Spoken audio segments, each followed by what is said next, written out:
अस्सलाम वालेकुम नाज़रीन, मेरा नाम डॉक्टर शमाइला हनीफ है और मैं professor obstetric gynaecology Fatima memorial hospital Lahore में काम कर रही हूँ। आज की जो वीडियो है वो एक बहुत ही इंपॉर्टेंट टॉपिक के बारे में है और वो है सर्वाइकल स्क्रीनिंग टेस्ट्स। इसके बारे में हमारे मुल्क में अक्सर अवेयरनेस कम होती है, पर ये बहुत ही इम्पॉर्टेंट चीज़ है वुमेन हेल्थ के लिए कि ये असेस करना, ये मेक आउट करना कि उनकी सर्विक्स की हेल्थ नॉर्मल है या नहीं।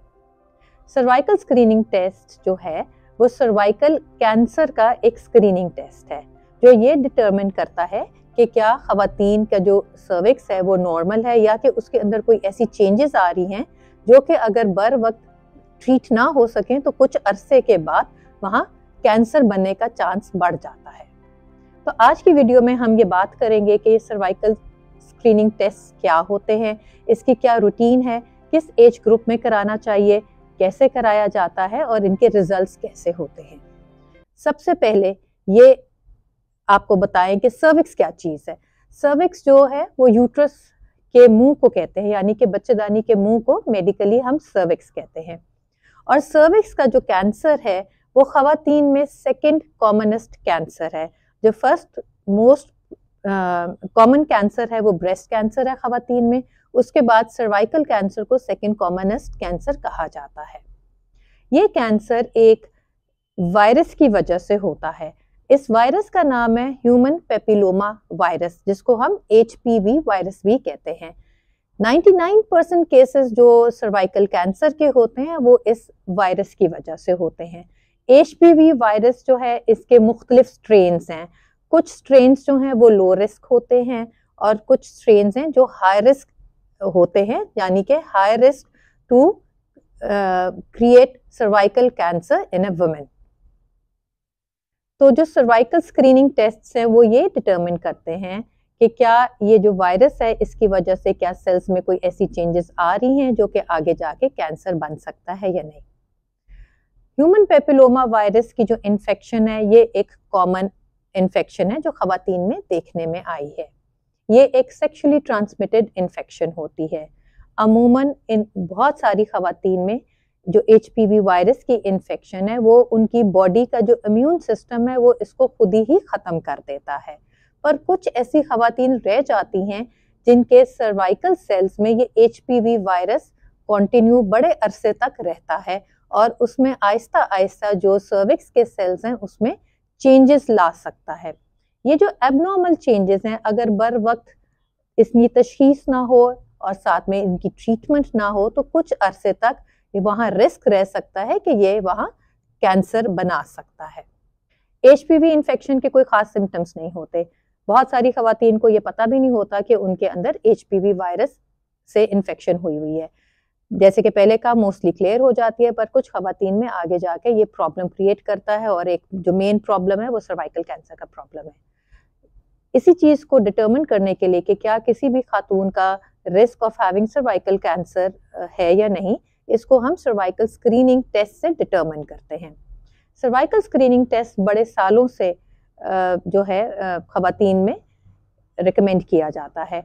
जो वेस्टर्न वर्ल्ड है, जो डेवलप्ड कंट्रीज़ है, वहाँ तो रेगुलरली खवातीन अपना सर्वाइकल में टेस्ट कराते हैं, पर हमारे मुल्क में या तो अवेयरनेस नहीं है और कुछ हमारे खवातीन को झिझक होती है कि वो टाइमली या जिस तरह स्केड्यूल के मुताबिक जिस तरह रिकमेंड किया जाता है वो गायनेकोलॉजिस्ट के पास नहीं जाते और अपना टेस्ट रूटीन में नहीं कराते।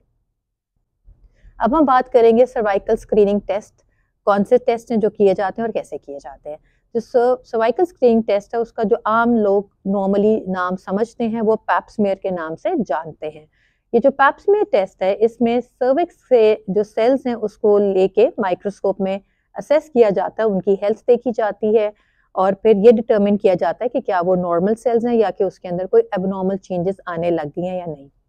इसके साथ जो सर्वाइकल सेल्स लिए गए हैं उसमें HPV टेस्ट भी किया जाता है, यानी कि HPV वायरस को डिटरमिन किया जाता है कि क्या वो वायरल लोड उधर है या नहीं, स्पेशली जो कि हमने हाई रिस्क वायरस की बात की है वो भी साथ डिटरमिन कर सकते हैं।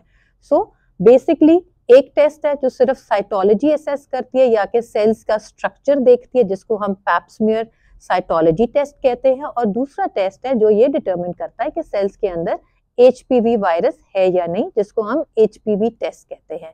ये अलग-अलग भी हो सकता है और ये दोनों कंबाइंड टेस्ट भी हो सकते हैं। अब सर्वाइकल स्क्रीनिंग हम किस एज से एडवाइस करते हैं या रिकमेंड करते हैं कि खवातीन को करवाना चाहिए। ये रिकमेंडेड है कि 21 ईयर से ऑनवर्ड अगर वो सेक्सुअली एक्टिव हैं तो अपना सर्वाइकल स्मीयर टेस्ट जरूर कराना चाहिए। 21 से 65 ईयर तक सर्वाइकल स्मीयर टेस्ट रिकमेंडेड है कि हर खातून को कराना चाहिए। 21 से 30 ईयर्स की एज में सिर्फ pap smear for cytology recommend किया जाता है और 30 साल से 65 ईयर तक कंबाइंड टेस्ट भी कराया जा सकता है, जैसे कि पहले का pap smear plus HPV testing. 21 से 30 में जब आप पैप स्मीयर रिकमेंड किया जाता है तो अगर first pap smear test negative है यानी कि उसमें नॉर्मल रिजल्ट्स आए हैं तो फिर ये कहा जाता है कि हर 3 साल बाद पैप स्मीयर टेस्ट कराना चाहिए। 30 साल से ऑनवर्ड अगर कोई खातून सिर्फ pap smear for cytology test करा रही हैं तो उनको भी ये टेस्ट हर 3 साल बाद कराना चाहिए। पर अगर वो कंबाइंड टेस्ट करवा रही हैं यानी कि साइटोलॉजी के साथ HPV टेस्ट भी हो रहा है और अगर वो नेगेटिव है तो फिर रिपीट टेस्ट एवरी 5 ईयर्स के बाद ही कराना चाहिए। ये टेस्ट कैसे किया जाता है? ये एक बहुत ही सिंपल टेस्ट है, OPD प्रोसीजर है। ये एक पेनलेस टेस्ट है। मामूली सा डिस्कम्फर्ट हो सकता है पर अपेरेंटली कोई पेन नहीं होती। कोई इंपॉर्टेंट चीजें जो आप ध्यान में रखें इससे पहले कि आप अपने गायनेकोलॉजिस्ट के पास जाएं पैप स्मीयर टेस्ट करवाने के लिए, वो ये है कि ये टेस्ट एक तो पीरियड्स के दौरान नहीं होता। पीरियड से आप 5 डेज आपके क्लियर हो जाए, 5 डेज गुजर जाए, पीरियड्स एंड हुए तो तब आप कभी भी ये टेस्ट करवा सकते हैं। सेकेंड इंपॉर्टेंट थिंग है कि जब भी आप टेस्ट करवाने जाएं तो टेस्ट से एटलीस्ट 2 दिन पहले आपने कोई भी सेक्सुअल एक्टिविटी ना की हो और कोई भी इंटरनल यूज के लिए कोई क्रीम या टैम्पून या कोई भी लुब्रिकेशन की चीज आपने इस्तेमाल नहीं करनी। जब आप अपने गायनेकोलॉजिस्ट के पास जाते हैं तो वो आपको बॉटमी पोजीशन में लिटाते हैं, आपके इंटरनली वजाइना में एक स्पेकुलम इंस्ट्रूमेंट इंट्रोड्यूस करते हैं जिससे वो सर्विक्स जो है क्लियरली देख सकते हैं। उसके बाद एक स्पेशल स्पेचुला जो कि वुडन स्पेचुला हो सकता है या कि एक साइटो ब्रश हो सकता है, उससे आपके जो सर्विक्स हैं उसके सेल्स को स्क्रैप किया जाता है या तो उसको स्लाइड पे फिक्स किया जाता है या एक कंटेनर के अंदर पहले ही लिक्विड मौजूद होता है, उसके अंदर वो साइटो ब्रश डाल दिया जाता है और फिर पैथोलॉजी लैब में भेज दिया जाता है। आपके गायनेकोलॉजिस्ट ये भी मेंशन कर देते हैं पैथोलॉजिस्ट को कि क्या वो सिर्फ पैप स्मीयर फॉर साइटोलॉजी देखना चाह रहे हैं या कि इन एडिशन उन्हीं सेल्स में उन्होंने HPV टेस्ट करवाना है या नहीं। ये रिजल्ट्स जो हैं कुछ ही दिनों में, 1 हफ्ता या 2 हफ्ते तक भी टाइम लग सकता है, आपकी रिपोर्ट तैयार हो जाती है। पैप स्मीयर की रिपोर्ट कैसी होती है? पैप स्मीयर की रिपोर्ट में 3 मुख्तलिफ रिजल्ट्स शो होते हैं। या तो एक रिजल्ट होता है नंबर 1 के नॉर्मल रिपोर्ट, इसका मतलब है कि आपके जो सर्विक्स है वो बिल्कुल सही है, उसके सेल्स के अंदर कोई भी एबनॉर्मेलिटीज नहीं देखी गई और इसके बाद स्केड्यूल के मुताबिक आप या तो पैप स्मीयर कराना है तो 3 साल के बाद कराएंगे या अगर आपका साथ HPV टेस्ट हुआ है जो वायरल लोड डिटरमिन करता है तो फिर अगर वो भी नेगेटिव है तो आपने ये कंबाइंड टेस्ट दोबारा 5 साल बाद कराना है। रिपोर्ट के अंदर अनक्लियर रिपोर्ट भी आ सकती है। इसका मतलब है कि स्पेसिमेन में सेल्स इतने इनफ नहीं थे जिस पे वो डिटरमिन कर सके कि क्या आपके सेल्स नॉर्मल हैं या एबनॉर्मल। अगर ऐसी रिपोर्ट है तो अमूमन आपके गायनेकोलॉजिस्ट आपका रिपीट पैप स्मीयर लेते हैं। और थर्ड रिजल्ट हो सकता है एबनॉर्मल रिजल्ट। इसका मतलब है कि आपके सेल्स में एबनॉर्मल सेल्स देखे गए हैं। इस रिपोर्ट को देख के आपके जो गायनेकोलॉजिस्ट हैं आपका फर्दर फॉलो अप और ट्रीटमेंट प्लान करते हैं। एबनॉर्मल सेल्स देखने का या एबनॉर्मल रिजल्ट देखने का ये मतलब नहीं है कि आपके अगर ये रिपोर्ट आई है तो इसका ये परेशानी के मतलब नहीं है कि आपको सर्वाइकल कैंसर है। ये सिर्फ ये शो करता है कि एबनॉर्मल सेल्स वहाँ डिटरमिन किए गए हैं। अगर ये सेल्स को टाइमली फॉलो अप पे ना रखा जाए या टाइमली ट्रीट ना किया जाए तो ये सेल्स कुछ सालों तक कैंसर में कन्वर्ट हो सकते हैं। तो ऑब्वियसली पैप स्मीयर कराने का मकसद ही यही है कि ये एबनॉर्मल सेल्स टाइमली डिटरमिन हो सके ताकि उनको टाइमली ट्रीट किया जा सके ताकि किसी भी खातून का कैंसर होने के चांस को या रिस्क को बहुत ही कम कर दिया जाए। पैप स्मीयर के रिजल्ट के अकॉर्डिंगली या जब एब्नॉर्मल रिजल्ट्स आते हैं तो आगे क्या ट्रीटमेंट ऑप्शंस होती हैं, इसके बारे में हम एक और वीडियो डिटेल में बनाएंगे और किस एज के बाद पैप स्मीयर की फर्दर ज़रूरत नहीं पड़ती।